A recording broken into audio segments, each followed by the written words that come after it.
Guruve Gaura Chandraya Radhikaya Tadale Krishnaya Krishna Bhaktaya Tada Bhaktaya Namo Namaha Vancha Kalpatarubhischa Kripa Sindhave Vacha Patitana Pavanebhyo Vaishnavebhyo Namo Namaha Jaya Shri Krishna Chaitanya Prabhu Nityananda Sri Advaita Gadadhara Shiva Sari Shivaura Bhaktivinoda Hare Krishna Krishna Krishna Hare Hare Hare Rama, Rama Rama, Hare Hare.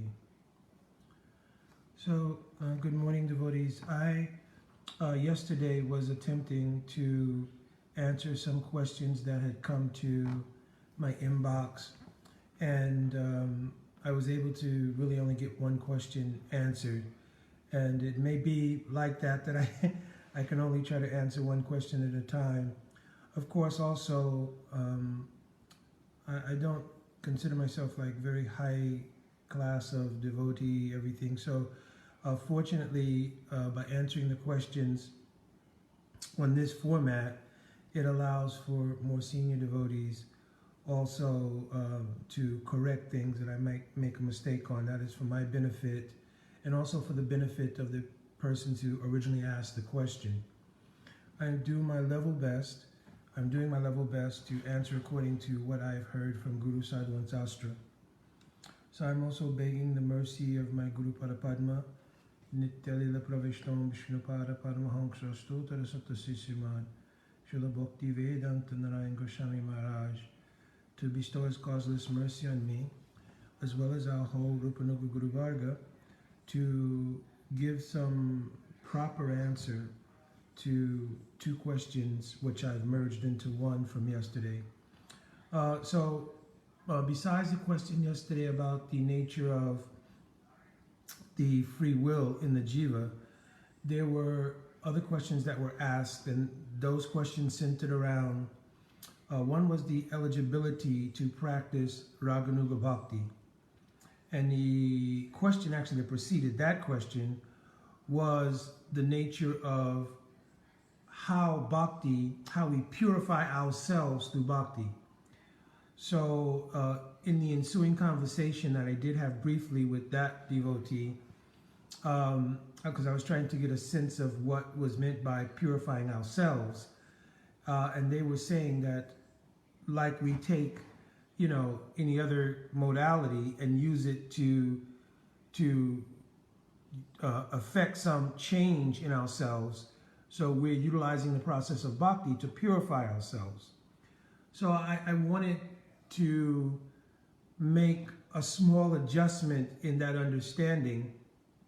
And so I'm in part answering that question first, as to whether or not we are using bhakti to purify ourselves. And the thing that I wanted to be careful of was the idea that we are the doer in the endeavor of purification. Actually, in Bhagavad Gita, Krishna has clearly declared, Prakriti kriyamanani gunai kamni savasha ahamkara vimudatma karataham iti manyate. That the concept of being the karana or karata is called ahamkar. The concept that I am the doer or cause of things is the very fundamental principle of ahamkar. So we want to be careful that even in the practice of bhakti, that we don't carry over the tendency of ahamkara into the practice of bhakti. And what I mean by that is to think that the power that we have to utilize bhakti is what is purifying the jiva. That's not the case. There are two factors in practice of bhakti. One is called our endeavor, our notion, our desire, and our endeavors in the form of sadhana. And the greater part of the efficacy of bhakti comes from bhakti itself, bhaktiya sanjatya bhakti, right? Bhakti itself is the producer of bhakti, and therefore the primary ingredient in our purification is actually kripa, or mercy. So sadhana is a invocation to Shri Guru and Guru Parampara and Vaishnavas to show their mercy on us. So it is not that there is a power in us that when we perform sadhana, I'm going to become purified. Rather, we should feel, I will perform sadhana as a show of my desire. And then that desire is fulfilled by the mercy of the agency of Bhagavan through Guru, Vaishnavas, and by their mercy, this is how any purification is taking place. Bhaktivinoda Thakur, if looking closely at his Bhajan Ohe Vaishnav Thakur, he says, Ekaki amara nahi pai bhal harinam sankirtane. That by myself alone, I don't find the Bala means power to take Harinam. Harinam is directly the sound manifestation of Shri Shri Radha Krishna Yugal. But Bhaktivinoda Thakur is saying, I don't find within myself the power to take this Harinam. So he's acknowledging that the power to take Harinam comes from Kripa. So Krishna say, Tumara Krishna deti paro, tomara shakati ache. Who has that power? Oh, Vaishnav Thakur. You have that power. You have Krishna in your possession and you have the power to give him. So this should be our feeling that actually it is Guru Vaishnav Kripa, because they are the agency of Bhagavan manifest before us, right? They are the agency through which bhakti enters the heart of the aspiring sadhaka, and by that means they are becoming purified. It is not like endeavors that we've been considering in the material world for so long, that I am the doer and I am the cause, and because I've done and I've caused, there is a result. We are begging for mercy by the form of our sadhana and our endeavor to follow the outline of bhakti, and then by the mercy of Vaishnava and Guru, their kripa becomes the results of that, and that is how we're becoming purified. So I wanted to answer that devotee's question in clarity and allow them to meditate on understanding becoming purified in the proper mindset. The next question was about eligibility for Raganuga Bhakti. Really, the question was not eligibility. The question was, sort of, kind of what is Raganuga? I don't have the question in front of me, so I'm just still paraphrasing, but kind of what is Raganuga Bhakti, and, sort of why is it, this question also, and part of it was, why is it, sort of hidden from us?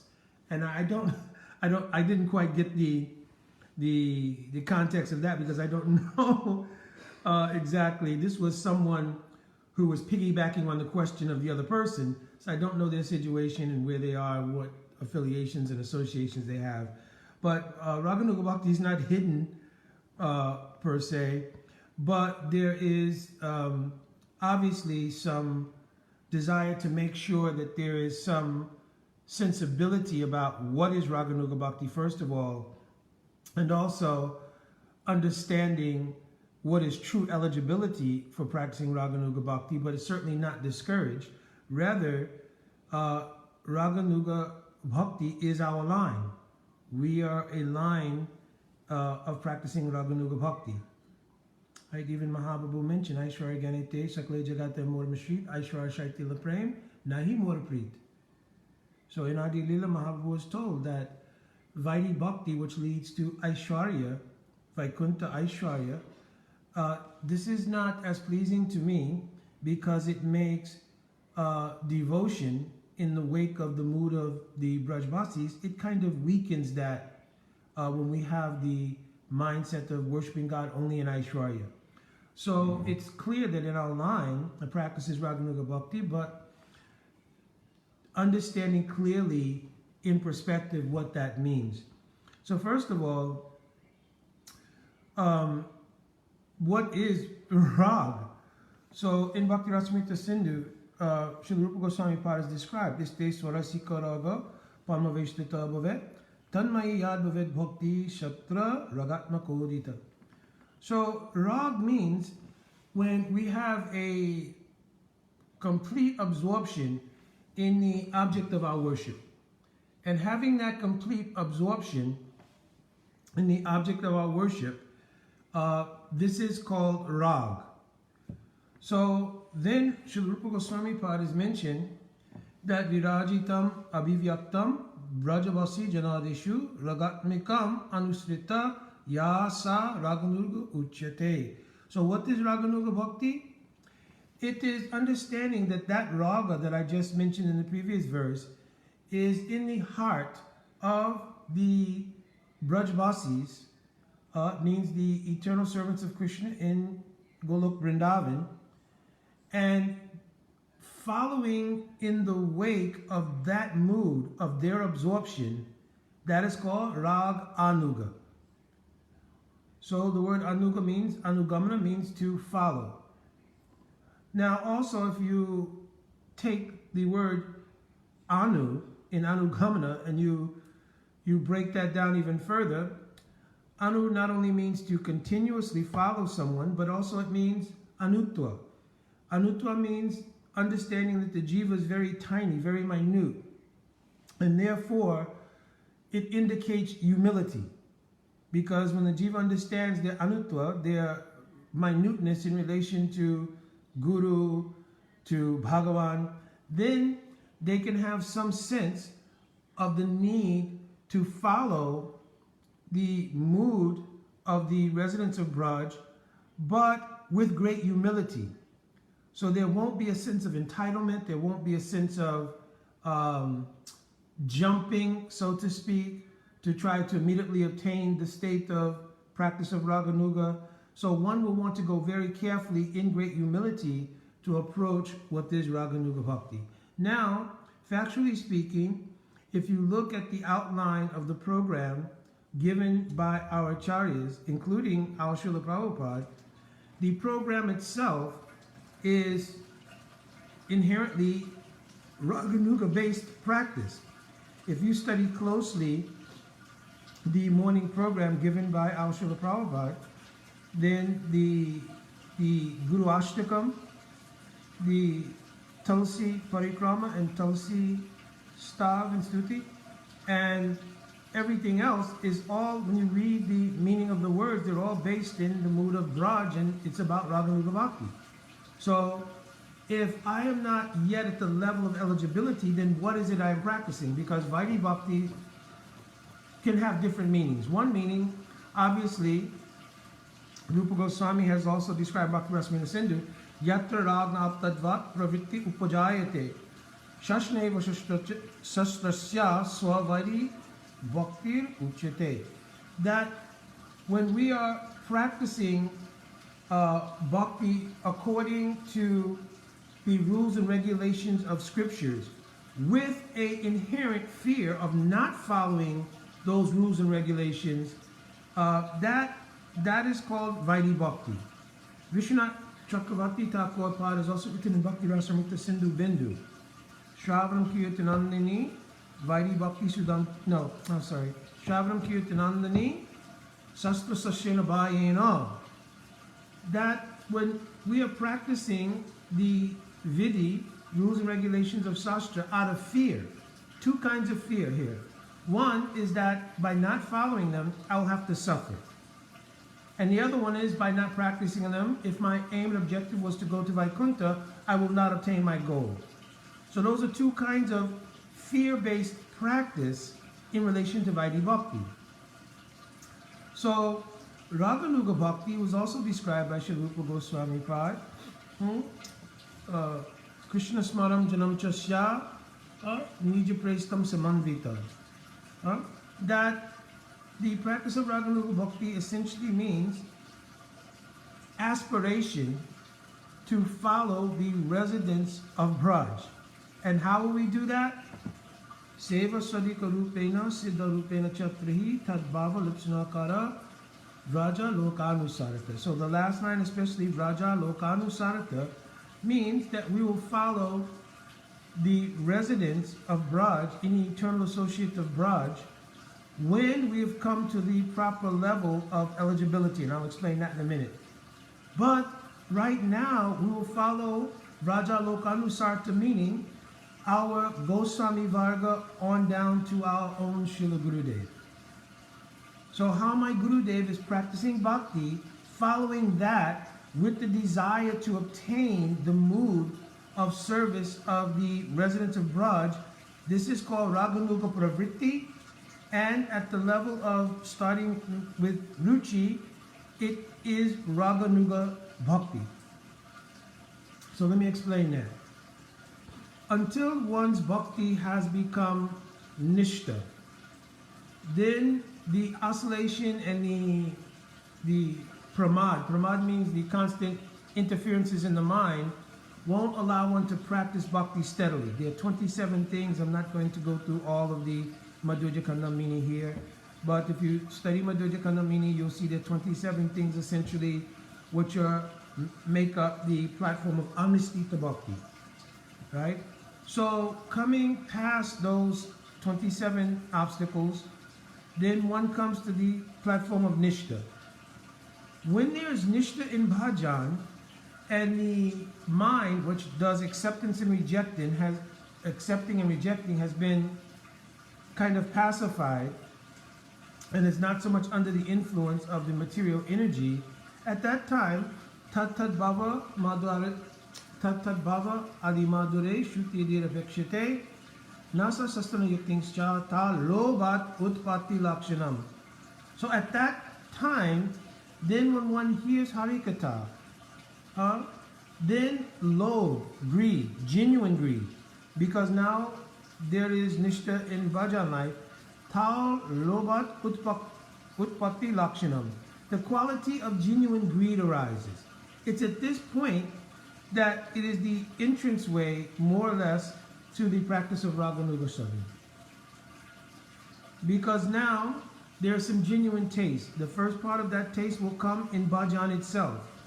Therefore, the aspects of Shravan, Kirtan, Smaran, right, will become intensified in the heart and in the practice of that devotee. After that period, then coming into a sakti, a strong greed in the object of your bhajan starts to take place. And then, of course, in Bhav Bhakti, Suda Sattva Visheshat Mahaprem Suryamsa Samyabha, Ruchivis Chittamasminya, Pirasvabha Vuchite, when Swarup Shakti will descend in the heart of the devotee by the kripa of Bhagavan and by the endeavors of the jiva, at that time the heart becomes illumined with Suda Sattva. At that time there is some clear realization.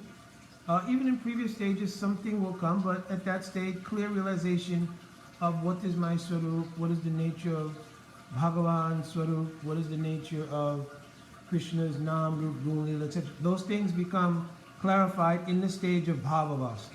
So in that stage of Bhav, it becomes then Seva Sarika Rupena Siddha Rupena Chatri, because now one has some realization of their Siddharup and they can practice accordingly. So Raganuga permeates our whole practice. It's just a matter of maturation. So the line that we're in is not the practice of Vaidhi Bhakti. Now let me clarify something here. The word Vaidhi comes from Vidhi. Vidhi means rules and regulations. And Shruti Smriti Puranadi Panturata Vidamida Akantaki Hari Bhakti Utpat Yaiva Eva Kalpate. Everyone has to follow some rules and regulations. Shravanam Kirtanandani, Vaidhi Bhakti Sudanti too. Even in the practice of Raganuga Sadhana, one doesn't give up the rules and regulations of Bhakti.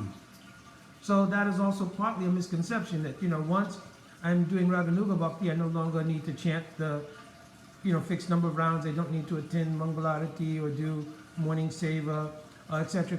There's nothing anywhere in Shastra written like that. Only some things will be adjusted.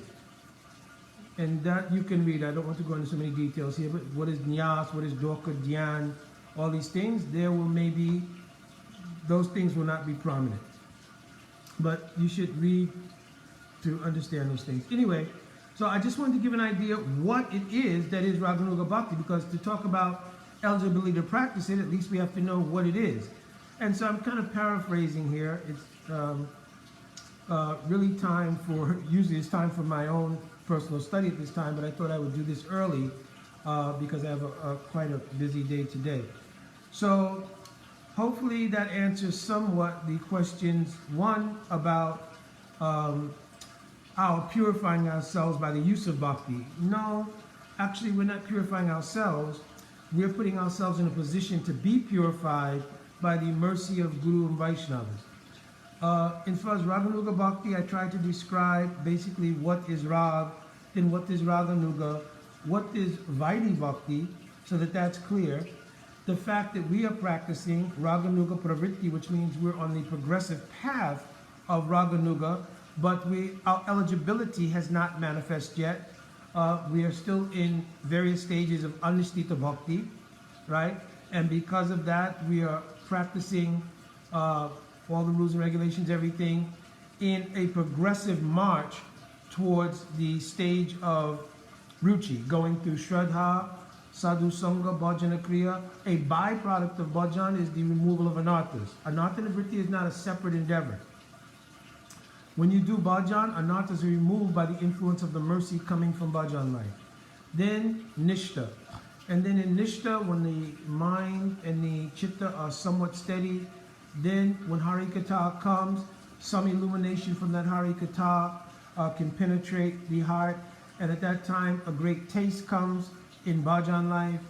And then later on, coming into a sakti, a great taste for the object of bhajan manifests.